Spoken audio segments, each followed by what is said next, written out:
ಆದ್ರೆ ವೋಟ್ ಹಾಕ್ತೀನಿ ಅಂತ ಬೇಡ್ಕೊಂಡು ನೀನು ನಾಲಾಯಕ್ಕಿದೆಯಾ, ನಿನ್ನ ವೋಟ್ ಹಾಕೋದಕ್ಕೆ ಯೋಗ್ಯ ಇಲ್ಲ ಅಂತ ಏನು ಇಂಥ ಒಂದು ಇದು ನಡೀತಾ ಇದೆ. ಇದನ್ನ ಯಾವ ಸರ್ಕಾರ, ಗೌರ್ಮೆಂಟ್ ಯಾವರೇ ಮಾಡಲಿ, ಕರ್ನಾಟಕ ಸರ್ಕಾರದ ಜವಾಬ್ದಾರಿ.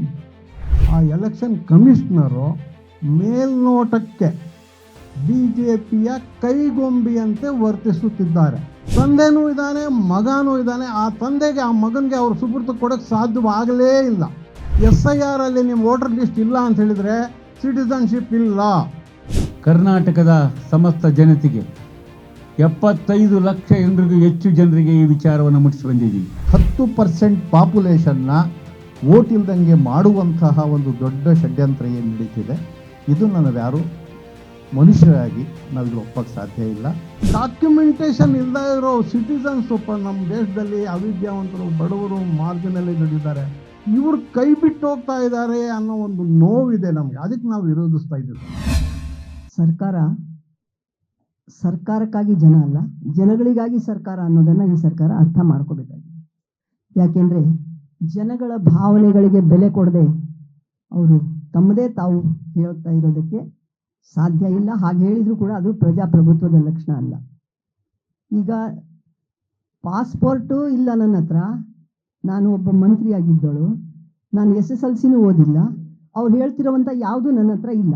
ಹಾಗಾದರೆ ನಾನು ಹೊರಗಡೆ ಮತದಾನದಿಂದ ನಾನು ವಂಚಿತಳಾದೆ. ನಾನೇ ಆದೆ ಅಂದರೆ ಇನ್ನು ನನಗಿಂತಲೂ ಏನೂ ಇರಲಾರ್ದಂಥ ಹಾಡಿಗಳಲ್ಲಿ, ಹಟ್ಟಿಗಳಲ್ಲಿ, ತಾಂಡಗಳಲ್ಲಿ, ಎಲ್ಲ ಈ ಕಾಡಂಚಿನ ಗ್ರಾಮಗಳಲ್ಲಿ ಇರುವಂಥ ಜನ, ಅವರಿಗೆ ಬ್ಯಾಂಕ್ ಅಂದರೆ ಗೊತ್ತಿಲ್ಲ, ಅವ್ರಿಗೆ ಸ್ಕೂಲ್ ಅಂದರೆ ಗೊತ್ತಿಲ್ಲ, ಏನೂ ಇಲ್ಲ. ಪ್ರಾಣಿಗಳ ರೀತಿಯಲ್ಲಿ ಅವರು ಹೊಟ್ಟೆಗೆ ಸಂಪಾದನೆ ಮಾಡಿ ಊಟ ಮಾಡೋದಕ್ಕೆ ಮಾತ್ರ ಅವರು ಬದುಕಿದ್ದಾರೆ.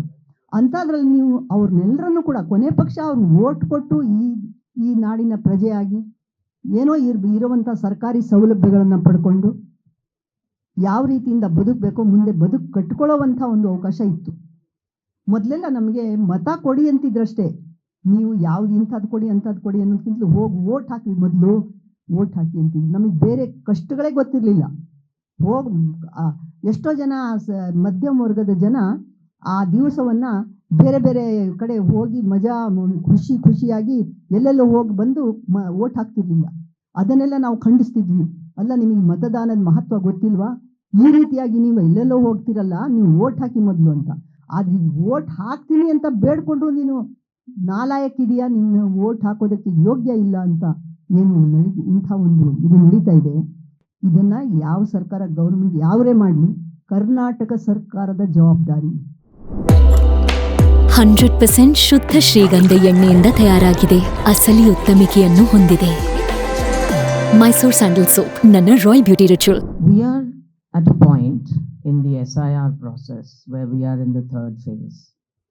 Karnataka has watched the first two phases with the 13 states that have been subjected to the massacre of their electorate. Today there are nearly 6 crore living voters who have been deleted.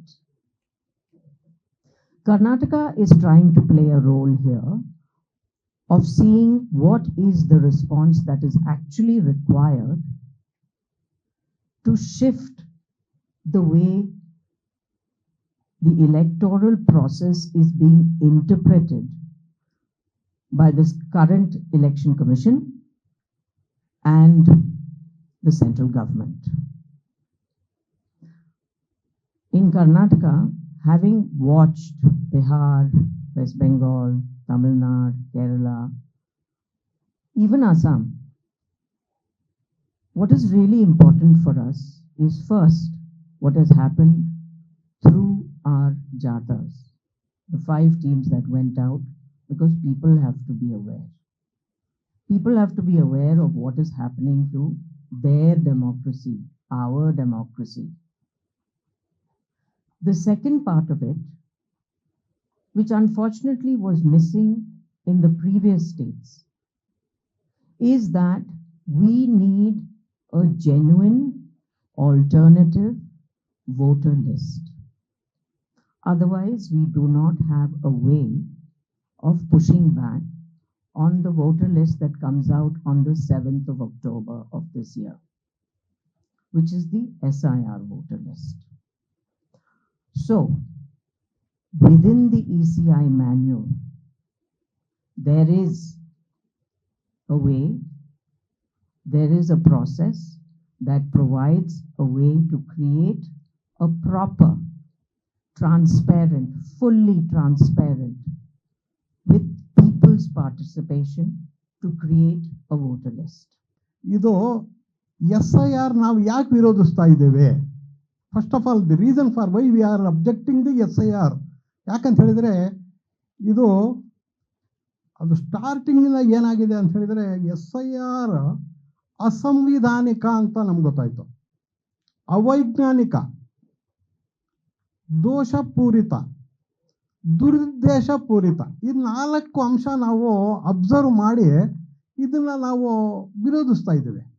ಅಸಂವಿಧಾನಿಕ ಅಂತ ಹೇಳಿದರೆ, ಇದಕ್ಕಿಂತ ಮೊದಲು election ಕಮಿಷನರ್ನ appoint ಮಾಡ್ತಾ ಇದ್ರಲ್ಲ, ಅದು ಆ process ಏನಿತ್ತು ಅಂತ ಹೇಳಿದರೆ, ಪ್ರಧಾನಮಂತ್ರಿಗಳು, ಸುಪ್ರೀಂ ಕೋರ್ಟ್ ಮುಖ್ಯ ನ್ಯಾಯಾಧೀಶರು, ವಿರೋಧ ಪಕ್ಷದ ನಾಯಕರು, ಈ 3 ಸೇರಿ ಎಲೆಕ್ಷನ್ ಕಮಿಷನರ್ನ ಅಪಾಯಿಂಟ್ ಮಾಡ್ತಾ ಇದ್ರು. ಇವು ಫಸ್ಟ್ ಆಫ್ ಆಲ್ ಅದು ಆ ಪ್ರೋಸೆಸ್ಸನ್ನೇ ಅವರು ಬ್ರೇಕ್ ಮಾಡಿಬಿಟ್ಟು, ಪ್ರಧಾನಮಂತ್ರಿಗಳು ಅವ್ರು ಬೇಕಾಗಿರೋವ್ರನ್ನೊಬ್ಬರು, ವಿರೋಧ ಪಕ್ಷದವ್ರು ಒಬ್ಬರು ಅಂತ ಹೇಳಿಬಿಟ್ಟು ಮೆಜಾರಿಟಿ ಅವರಾಗಿ ಅವ್ರ ಕಡೆಯಿಂದ ಎಲೆಕ್ಷನ್ ಕಮಿಷನರ್ನ ಅವ್ರು ಅಪಾಯಿಂಟ್ ಮಾಡಿದ್ದೆ ಸಾಕು. ಆ ಎಲೆಕ್ಷನ್ ಕಮಿಷನರು ಮೇಲ್ನೋಟಕ್ಕೆ BJPಯ ಕೈಗೊಂಬಿಯಂತೆ ವರ್ತಿಸುತ್ತಿದ್ದಾರೆ. First election commissioner of India ಅವ್ರು ಏನು ಹೇಳಿದ್ರು ಗೊತ್ತಾ? 1 ವೋಟು ಬಿಡಬಾರ್ದ್ರಿ, ಒಬ್ಬ ನಾಗರಿಕನಿಗೂ 1 ವೋಟು ಬಿಡಬಾರ್ದು ಅಂತ ಅಷ್ಟೊಂದು ಅವರು ಜಾಗೃತೆಯಿಂದ, ಅಷ್ಟೊಂದು ಕಳಕಳಿಯಿಂದ ಅವ್ರು ಮಾಡಿದ್ರು. ಇವರು ಒಂದು ಕೂಡ ಡಿಲೀಟ್ ನೀವು ಮಾಡೋವಾಗ ಲೆಕ್ಕನೂ ಇಲ್ಲ, ಬುಕ್ಕು ಇಲ್ಲ, ಆ ಥರ ನೀವು ಮಾಡಿಬಿಡಿ ಅನ್ನೋ ಒಂದು ಮಾರ್ಗಕ್ಕೆ ಬಂದಿದ್ದಾರೆ. ಅದಕ್ಕೆ ಉದಾಹರಣೆ ಒಂದು ಕೊಡ್ತೀನಿ ನೋಡಿ. ಒಂದು ನಮ್ಮೂರ ಕಡೆ ಈ ಹಕ್ಕಿ ಪಿಕ್ಕಿ ಜನ ಇದ್ರು, ಕೆಲವು ವರ್ಷಗಳು ಮಾತ್ರ ನಾನು ಹೇಳ್ತಾ ಇರೋದು. ಅವರು ವ್ಯಾಪಾರಕ್ಕೂ ಅವ್ರ ಕೆಲಸಕ್ಕೆ ಹೋಗುವಾಗ ಅವ್ರ ಮಕ್ಕಳನ್ನ ಕರ್ಕೊಂಡು ಹೋಗ್ತಾ ಇದ್ರು. ಆ ಮಕ್ಕಳನ್ನೂ ಕರ್ಕೊಂಡು ಹೋಗುವಾಗ ಮಹಿಳಾ ಮತ್ತು ಮಕ್ಕಳ ಕಲ್ಯಾಣ ಕಾರ್ಯಕರ್ತರು ಒಂದು NGOನೋ ಯಾರೋ ಒಬ್ಬರು ಒಂದು ಕಂಪ್ಲೇಂಟ್ ಕೊಟ್ಟರು, ಮಕ್ಕಳಿಗೆ ಇವರು ಅಬ್ಯೂಸ್ ಮಾಡ್ತಾ ಇದ್ದಾರೆ, ಇವ್ರ ಮೇಲೆ ಕಂಪ್ಲೇಂಟ್ ಕೊಡ್ಬೇಕಂತ. ಆ ಮಕ್ಕಳಿಗೆಲ್ಲ ಕರ್ಕೊಂಡ್ಬಂದು ಪೊಲೀಸ್ ಸ್ಟೇಷನಲ್ಲಿ ಅರೆಸ್ಟ್ ಥರ ಅವ್ರು ಮಾಡಿದ್ರು. ಅಲ್ಲಿಂದ ರಿಮ್ಯಾಂಡ್ಗೆ ಹೋಗಿ ಕಳಿಸ್ಕೊಟ್ರು. ಆ ಮಕ್ಕಳಿಗೆ ಬಿಡಿಸ್ಕೊಳ್ಳೋದಕ್ಕೆ ಆ ಮಗ ನನ್ನ ಮಗ ಅಂತ ಇವ್ರು ಹೇಳ್ತಾ ಇದ್ದಾರೆ, ಆ ಮಗು ಹೇಳ್ತಾ ಇದೆ ಇವ್ರು ನಮ್ಮ ತಂದೆ ಅಂತ. ಅದಕ್ಕೆ ಪ್ರೂಫ್ ಕೊಡ್ರಿ ಅಂತ ಹೇಳಿದರೆ ಆ ಮಗಂದು ಹೆಸರು ಇಲ್ಲ, ಆ ಮಗಂದು ಡೇಟ್ ಆಫ್ ಬರ್ತು ಇಲ್ಲ, ಆ ತಂದೆದು ಆಧಾರ್ ಕಾರ್ಡು ಇಲ್ಲ, ಆ ವಸತಿ ಅವ್ರದ್ದು ರೆಸಿಡೆನ್ಸ್ ಪ್ರೂಫು ಇಲ್ಲ.